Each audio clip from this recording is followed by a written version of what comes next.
Well, I'm sorry for that moment of panic. It's just that this game broke me as a kid. It was one of the first fighting games I ever played. And it was almost the last.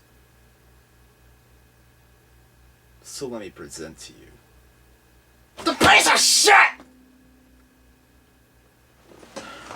that is simply known as the Powerpuff Girls Chemical Extraction. I'm pretty sure that the show this game is based on needs little introduction.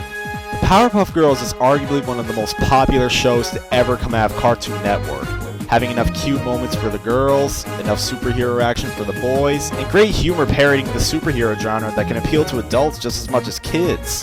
The merchandise and media based on the show is out of control. There's been toys, t-shirts, lunchboxes, comics, soundtracks, various promotions at fast food restaurants, parodies and other shows, a whole anime adaptation. I mean, the list just goes on and on! It even stands as the only Cartoon Network show to have received a theatrically released film. Granted, it was a box office disappointment, but that's besides the point. Of course, there were quite a few games based on the show, most of which were released on handhelds and PC, but the one I'm talking about today was the first one to be released on home systems, namely the PlayStation and Nintendo 64. And you know what? It left a disappointing impression on fans of the show.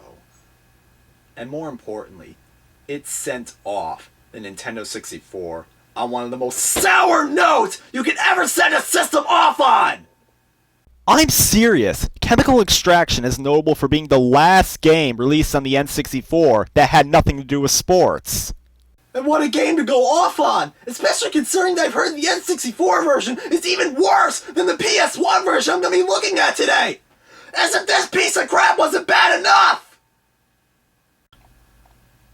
This is probably one of the only games from my childhood that I have nothing nice to say about. And from someone who played almost nothing but licensed games throughout his childhood, that is saying a lot. Arthur Ready to Race doesn't hold a candle to this. In fact, I'd rather play Arthur 5 times in a row without skipping cutscenes or dialogue and collecting every single item in the game than play this pile of filth simply known as the Powerpuff Girls Chemical Extraction! So why do I consider this game so bad? Well, let's dive right in and see why it's one of the most bland, frustrating, and outright broken fighting games I have ever played.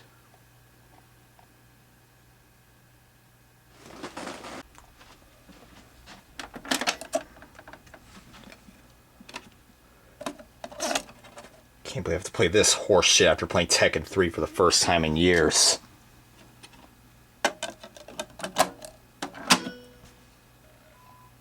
Okay, I'll admit, at first, the game does seem fairly promising, offering a fairly good rendition of the Powerpuff Girls theme song on the main menu, and an actually very faithful recreation of the show's title sequence. Hell, the game's story is treated in the style of an episode of the show, title cards and everything. The game's story involves the girls making a pie, at first only containing sugar, spice, and everything nice, but Bubbles decides to make it extra super duper special by adding Chemical X to the pie. While letting the pie cool, Mojo Jojo steals the pie and shares it with the rest of the Townsville villains, giving them the same powers as the girls, and giving them the opportunity to finally defeat them forever. Which begs the question as to why the hell Bubbles would do something as stupid as add the very thing that created the Powerpuff Girls into a pie that could easily fall in the wrong hands! Especially when you leave it unattended on an open windowsill! God damn! Bubbles could be dim-witted on the show, but not to this degree! By the way, I just love the way Blossom and Buttercup react to Bubbles' mistake. Where's the pie? Anyone want to steal our pie? Well, since making the pie out of sugar, spice, and everything nice would only make it perfect, I added some Chemical X, so it would be super! With the addition of Chemical X, that piping hot pie was hot property, and only one villain is depraved enough to swipe an X-powered pie. Mojo Jojo. He's stolen our baked goods and made them baked bags! Come on, girls, let's go! wow. Just freaking wow.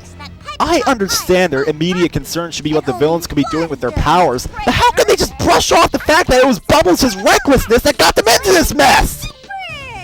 And it only gets worse once you get to the actual game. The gameplay style closely resembles that of the Power Stone series, where you run around a full 3D stage picking up weapons and items to aid yourself in combat. But trying to call this game a Power Stone clone is being extremely generous, as it lacks many of the things that made Power Stone fun in the first place.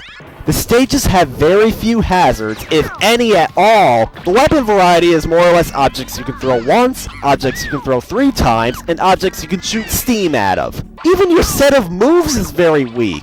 All you can do is spam a single punch, spam a single kick, spam a jump kick, and collect chemical X-Files to use a super move. I mean, what is this? Rise of the Robots meets Power Stone? But interestingly enough, this wasn't the only game based on a Cartoon Network show that featured this style of fighting. 5 years after this game came out, The Grim Adventures of Billy and Mandy received a game adaptation that also used Power Stone's style of fighting. The big difference, however, is that unlike Powerpuff Girls, Billy and Mandy had much more effort put into it, and ultimately, it was a pretty decent Power Stone clone. Which is more than what can be said for Powerpuff Girls. And before you say, oh, this was on the PS1 and N64, so of course there's gonna be a lot of features from Power Stone cut out. Well, let me ask a perfectly logical question. Why was this game made for the PS1 and N64 anyway? Both versions of this game came out in fall 2001. By now, the Dreamcast and PS2 had been out for some time, and the GameCube and Xbox were about to hit the scene. So if you're going to make a clone of a game that was on the next generation of game systems, which took full advantage of the advances brought by the generation gap, don't make that clone for systems that clearly do not have the technology to properly support this style of gameplay! But getting to this game's flaws, the biggest problem is the enemy AI.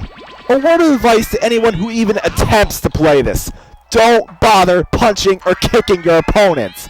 I know it looks like I'm just standing there letting the enemy hit me, but really, I'm trying as hard as possible, jerking the analog stick around, pressing the buttons, but it seems I can only escape from his punch spamming whenever the game feels like it. You could try using the jump kick, which is the most effective melee attack and can even destroy any items your opponents are holding, but for whatever reason, the attack doesn't even work half the time. So your only effective method of fighting your opponents is to pick up and throw items at them the entire fight. And even that can be tedious as all hell, especially in later stages when they can run, pick up, and throw items at you twice as fast as you can! It especially doesn't help that if both you and the enemy throw items at each other around the exact same time, and you get hit first, your item vanishes and the enemy makes it out scot-free! Though, on the plus side, the exact same thing can happen the other way around, but good luck even trying to throw an item before they can! The only fast method of throwing items at them is to actually punch the items in their direction, but then your aim has to be spot on, or else you'll miss and give them an opening!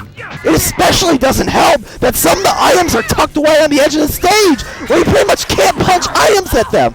So if they have control over the items at the center of the stage, kiss your ass goodbye! Remember when I complained about Arthur Ready to Race being too easy for kids? Well, this game's way too hard for kids! Because if I can't stop getting my ass kicked by the game's often brutal AI, then who's to say that the young boys that this game was designed for will be able to do it any better?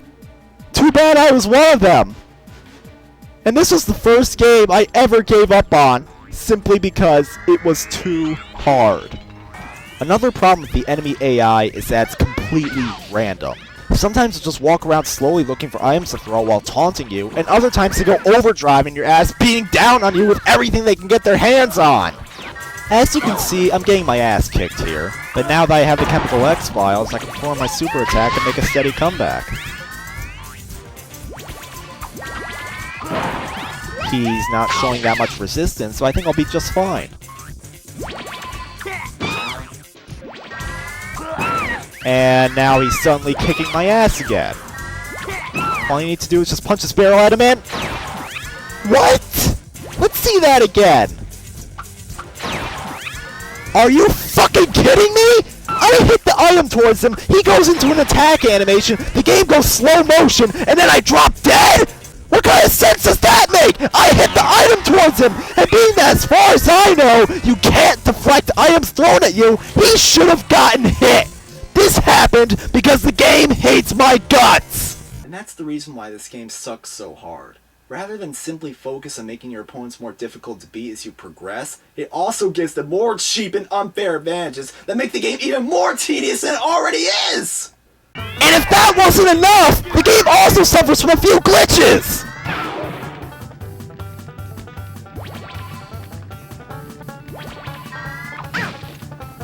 Why can't I pick up this vial?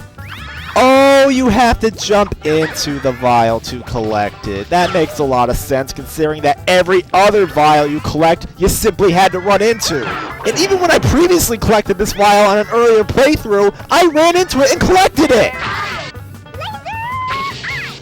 You gotta be shitting me! Just because he was too close to me, my super move didn't work? What kind of logic is that? To think I've suffered through many of the ways this game fucks people around, and I still haven't gotten to the fight with Mojo yet. The first few opponents aren't too hard to beat once you know how it's done. In fact, the only one prior to Mojo that might give you some difficulty is the fight with Mr. Cheap-Ass Gangster over here. But once you get to Mojo, good God, is he one of the cheapest bosses to ever be featured in a fighting game. Unlike the other enemies, who often will settle down in attacking you and leave you an opening, Mojo is completely relentless. He always throws items at you that result in you getting hit most of the time, and he always runs to grab the chemical X vials that spawn on the stage. And trust me, you do not want him to get all 3 vials, because if he does, his super attack will drain a third of your health! And he could easily pick the 2 that he drops up again, so when the third one respawns on the stage a few seconds later, he'll grab it again and super attack you again! You constantly try to throw items at him to get him to drop the vials, but by the time you finally pick the item up, he's already thrown one at you! You drop a vial you're holding, and he runs to pick it up! The only time you're ever given an opening to attack him is a rare instance when he actually settles down for a few seconds! Holy shit, am I actually beating him?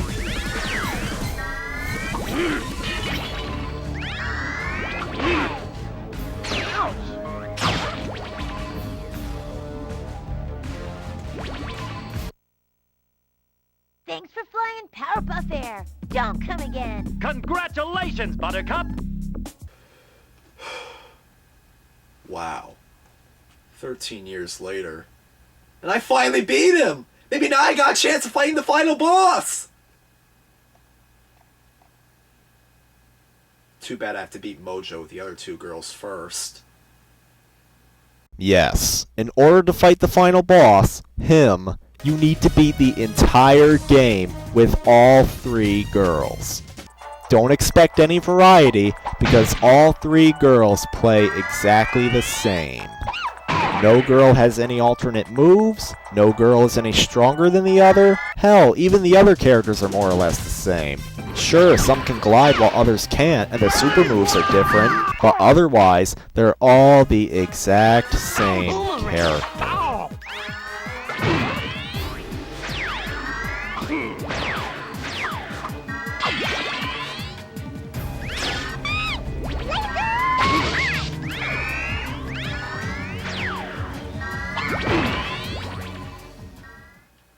You know, is this what you want to have a fighting game? Just going, or pew, pew, pew, the entire fight? I mean, fuck games like Street Fighter and Mortal Kombat for actually requiring you to use different strategies for each character you play as. All you need is the exact same character with a different coat of paint. When this game's not being frustrating as all hell, it's being quite possibly the most boring fighting game I've ever played. Really hard. Finally. Easy as pie. Now we know why you're the leader, Blossom. Okay, unlocked Mojo as a playable character. Good, but for now, let's head to the grand finale with him. High atop Mojo Jojo's Volcano Top Observatory.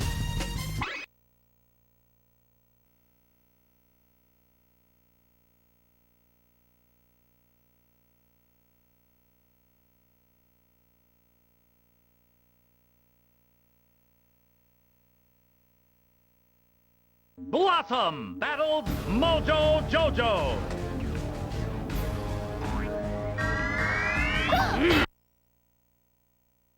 Are you fucking kidding me? I beat Mojo with all 3 girls like you asked me to, and I still can't fight the final boss? What other kinds of shit do you want me to pile on top of that? You want me to enter the unlock everything password? Which, by the way, doesn't even work despite many websites listing it as the correct password! What about changing the difficulty? Will that make you happy? Sugar.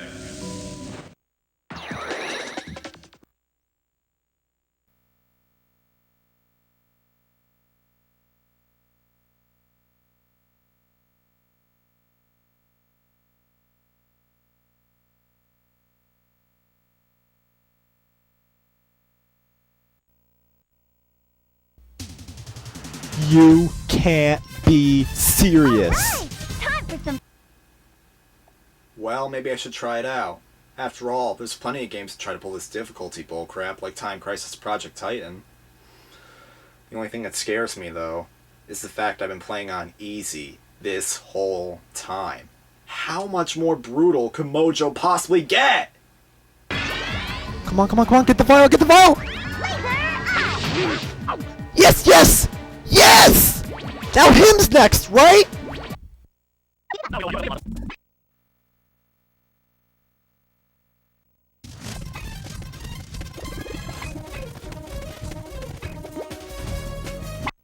High atop Mojo Jojo's volcano top observatory.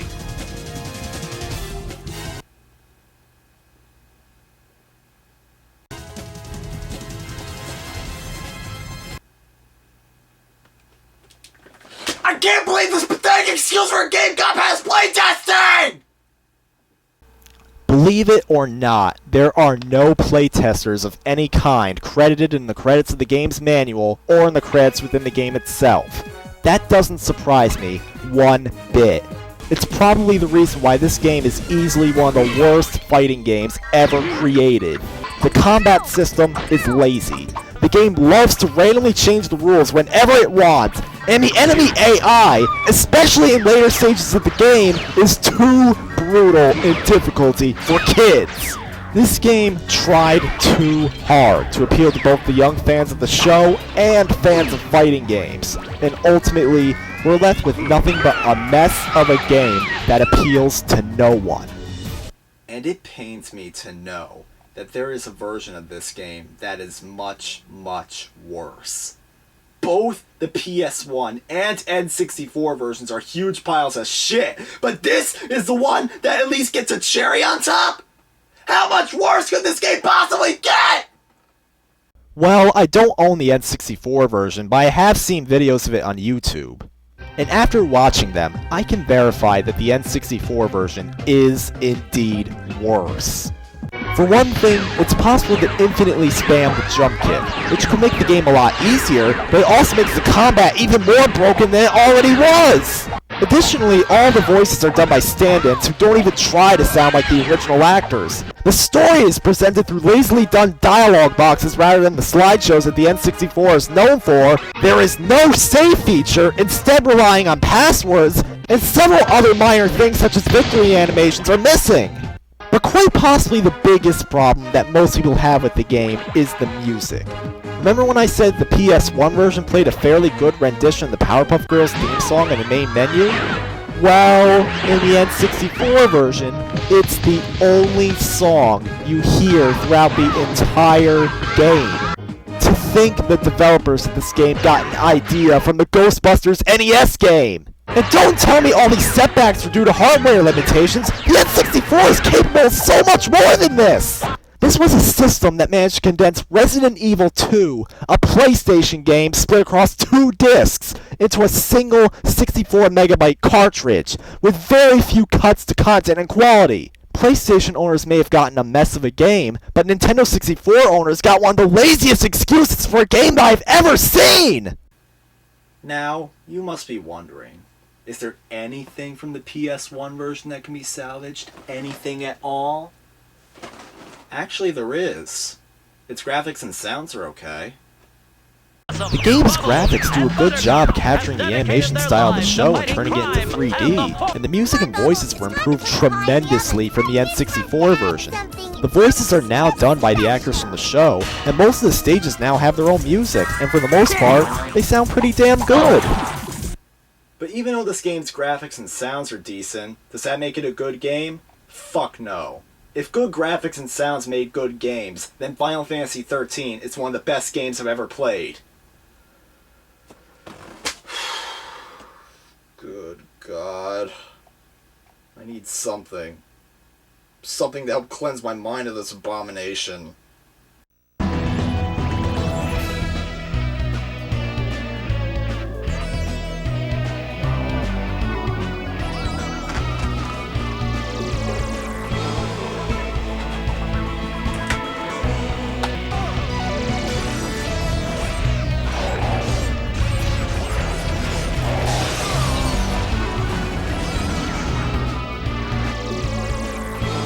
Bless you, Billy and Mandy. Bless you.